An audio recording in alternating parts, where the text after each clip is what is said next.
Okay, so the last of the first half of the villains is almost out of the way, with our look at Kang next.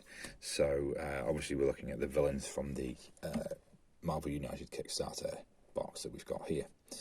So Kang, where are you, mate? Here he is. I've always liked the sort of the odd colour combos on Kang. He's quite representative of sort of the old days of character design, with that garish sort of magenta green with a blue face, showing off how many different colours they could print on one page. Looking pretty Kang-like, I think it's fair to say. What might we expect from Kang? Temporal manipulation, right? What I'd love to see is his threat cards just be different Kangs from different eras. That would be quite fun. Similar to what they did in the Marvel Champions card game, I suppose, in that respect.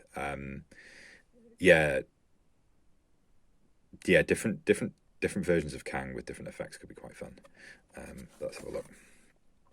Okay, standard kind of health. Special rules: when a hero is KO'd, Kang doesn't activate his BAM, so he plays another master plan.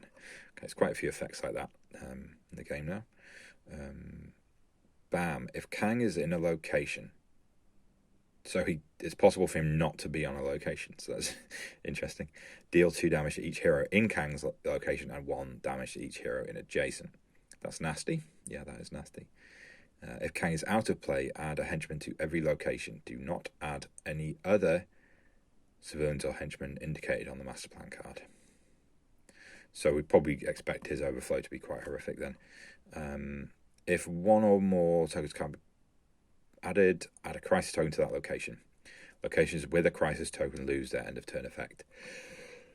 Yeah.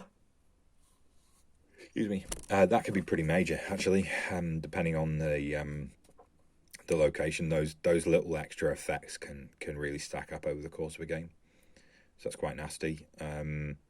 Possibly saying that unless his threat cards are really bad, you should just be focusing on rescuing, and because you could potentially be getting the effect of the location, then losing it again anyway. Let's see what the threats are, though, because if they're nasty, they're still worth getting rid of. Time paradox: as long as this threat is in play, whenever Kang enters play, he does so with full health. Okay, still haven't seen a way of him leaving play. So that could be quite nasty. Maybe there's like some locations to do it. I don't know. Yeah, he does so with full health. So depending on how likely he is to do this, this is pretty much a guaranteed thing that you're going to have to get rid of. Kang can't take any damage as long as he is in this or adjacent locations. So if these come out together, because there's 2 of these, if these come out together, they cover 4 of the 6 spaces. If they are not together,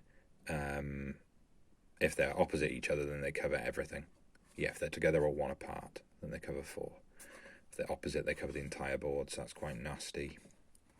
Yeah, it's that he's feeling quite tough at the minute. As long as this threat is in play, heroes ending their turn in a location with henchmen take damage. 2 of those, yeah. Yeah, he seems pretty rough, actually, so far. I think decent threat level so far. 0 BAM, 4 place, 1 BAM. So we're probably expecting his specials to take him in and out of play, right? 2, 2. Okay, so lots of BAMs. Time Master: if Kang is in a location, put him out of play. If he's out of play, put him in play with the location with the most heroes, then BAM. So just as a reminder, his BAM was that he deals 2 damage to each hero in that location, and he's going after where there is the most, so he's going to be dealing 2+ damage, which is quite nasty.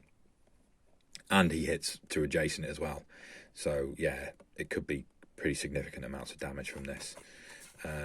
3, 4, 5, 6.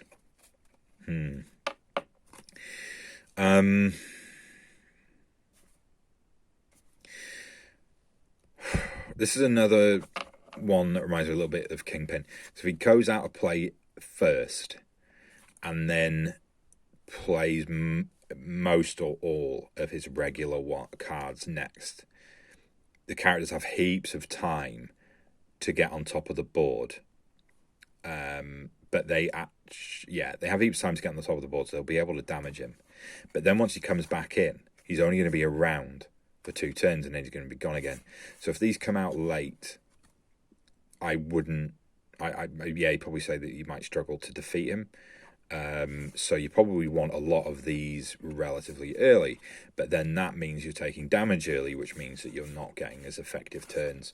So yeah, I'm sensing a pretty high level of difficulty from Kang. Yeah, probably. Definitely top 5, probably even more than that, maybe something like a top 3 in terms of what I'd expect to be difficulty from him. So thanks for watching, and we'll be with you again soon to look at a few more villains. See, the rest are all still sealed. As I say, I don't look at these ahead of time, so I guess we'll probably do Hela next, as she's on the top. So cool, thanks for watching, take care.